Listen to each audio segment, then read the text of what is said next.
ये बताइए कि ये फॉर रियल एग्रीमेंट है। एक तो होता है कि ठीक है, हम अब जरा इसके ऊपर डिटेल में जाके आपसे पूछना चाहूँगा ना मैं। एक है कि आपने ये कह दिया कि जी पाकिस्तान और अमेरिका का पता जिस वक्त सेंटो था और हमारे एग्रीमेंट्स थे उनके साथ, अमेरिका के साथ, कि हमने भी कहा था ये जो पाकिस्तान पे हमला होगा वो अमेरिका पे, लेकिन ऐसा हुआ नहीं। अमेरिका कोई पाकिस्तान की इमदाद के लिए मिलिटरीली तो नहीं आया, 71 में भी नहीं आया, और इसी तरह 65 में भी उस तरह नहीं आया कि अमेरिका की फोर्सेज आ गई हों।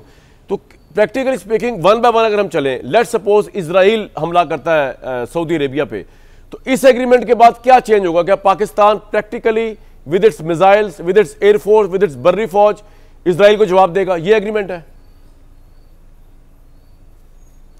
पहले तो मैं जरा कॉन्टेक्स्ट बता दूं। आपने बात की अमेरिका पाकिस्तान की। अमेरिका और पाकिस्तान के दो किस्म के अलायंसेस थे, ठीक है। एक उनका मल्टीलैटरल था, सेंट्रल ट्रीटी ऑर्गेनाइजेशन। एक था SEATO, South East Asia treaty organisation, multilateral, जिसमें सिएटो में थाईलैंड, फिलीपींस भी था, बरतानिया भी था, ऑस्ट्रेलिया भी था, सेंटो में ईरान, टर्की थे, और बरतानिया था, अमेरिका था। तो वो मल्टीलैटरल हो गए। और एक बायलैटरल भी था 1959 की म्यूचुअल सिक्योरिटी पैक्ट, उसके तहत दोनों की थी। लेकिन उसमें यह क्लॉज नहीं था कि अगर अमेरिका पर हमला हो तो वो हमला पाकिस्तान पर। इन तीनों में ये क्लॉज नहीं था आपके ख्याल में? मुझे तो लगता है एक में था ये।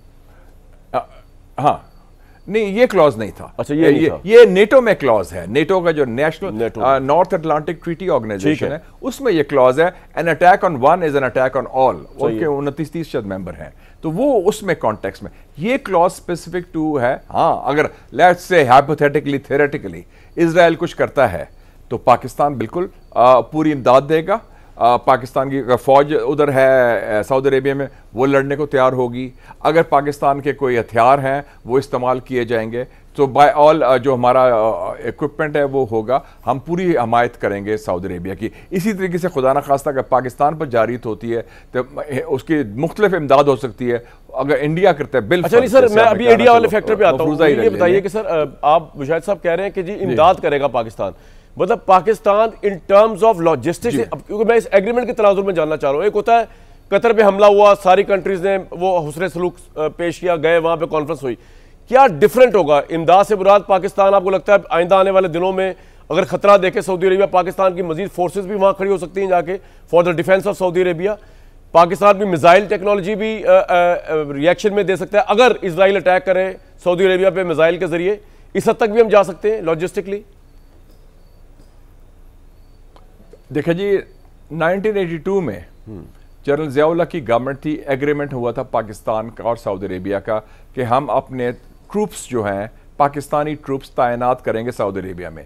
और 1983 में एक ब्रिगेड भेजा गया, और उस ब्रिगेड के कमांडर थे ब्रिगेडियर जहांगीर करामत, जो बाद में चीफ ऑफ आर्मी स्टाफ भी बने, और पूरा ब्रिगेड था, और वो उधर स्टेशन था सऊदी अरेबिया में। फिर आपको याद होगा 1991 में सद्दाम हुसैन ने जब हमला किया, गल्फ वॉर शुरू, हमने सऊदी अरब की प्रोटेक्शन के लिए, तो फौज भेजने का मकसद था मक्का मदीना की, जी प्रोटेक्शन के लिए भेजी। तो प्रोटेक्शन का मतलब है to defend Saudi Arabia. Yes, अगर इजरायली हमला करता है, उनकी फौज अवेलेबल होती है, अगर सऊदीज कहेंगे तो हमारी फौज भी इस्तेमाल हो सकती है, हमारा असला भी इस्तेमाल हो, हमारे मिसाइल। ये आपने बड़ी इंपॉर्टेंट बात की है कि अगर सऊदी अरब पे अटैक होता है, इजराइल अटैक करता है, कोई इजरायली थ्रेट है ना, अगर तो अच्छा, अब तो पाकिस्तान की मिसाइल भी जाएगा अगर सऊदी अरब कहेगा तो हमें जरूरत है, बिल्कुल। लेकिन सर अब उससे जुड़ा एक और बड़ा सेंसिटिव क्वेश्चन है, खुदा ना खास्ता अगर ईरान सऊदी अरब की जंग हो जाए, then what would Pakistan do? Pakistan के ईरान के साथ भी एक्स्ट्राऑर्डिनरी ताल्लुकात है। नहीं, वो जंग नहीं होगी, क्योंकि वो मार्च 2023 में सऊदी अरेबिया और ईरान की सुलह हो गई है। तो अब आपको लगता है वो सुलह रिपीट नहीं जाएगी? ठीक है, अब दोनों नहीं, बिल्कुल नहीं, वो कायम और दायम है। और बल्कि ये भी बता दूं, जब ये इजराइल ने हमला किया था ईरान पर, मेरी ईरानी सफीर से बात हो रही थी जो पाकिस्तान में मुकीम है। उन्होंने कहा कि जंग के बाद मेरी मुलाकात हुई, और बात होती यह थी कि उन्होंने कहा 2 मुल्कों ने हमारा साथ दिया। ये ईरानी सफीर ने मुझे कहा, एक पाकिस्तान और एक सऊदी अरेबिया, इन दोनों ने हमारा साथ दिया है इस जंग में इजराइल के खिलाफ। तो वो हालात तब्दील हो चुके हैं। और आपको लग रहा है कि अब ये मैं सवाल करना चाहता कि इजराइल की वजह से अब ईरान और सऊदी अरेबिया एक दूसरे के मजीद करीब आ सकते हैं, क्योंकि थ्रेट एक है अब? बिल्कुल, the enemy of my enemy वो है ना, तो वो इज माई फ्रेंड। वो अब उनके इजराइल हैज यूनाइटेड एवरीबॉडी, और उन्होंने इकट्ठा कर दिया है इन दोनों को, हरीफों को। और माजी में इनके इख्तलाफात काफी थे। आपको लगता है कि ये इस वक्त जिस वक्त ये एग्रीमेंट हुआ है, और it is clearly showing one thing कि सऊदी अरब हर तरह का अच्छा ताल्लुक रख सकता है अमेरिका के साथ। अमेरिका का वो असला बायर भी है, दुनिया का चौथा तीसरा सबसे बड़ा, कतर के बाद आई थिंक सऊदी अरेबिया। उनकी इन्वेस्टमेंट भी अमेरिका में है, वो ट्रंप के साथ भी ताल्लुकात हैं।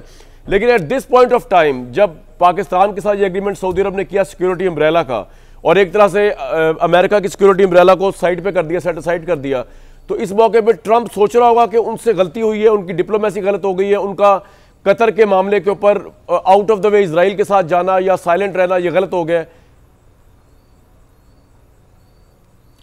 ट्रंप ने एक बहुत बड़ी गलती की है मेरे ख्याल में खारजा पॉलिसी में, कि या उनको इजरायली लॉबी ने शायद फंसा दिया है कि उनकी पॉलिसी थी अमेरिका फर्स्ट, जो मेरे ख्याल में माकूल है, क्योंकि is the president of America, America first होना चाहिए, जैसे हम कहेंगे पाकिस्तान फर्स्ट।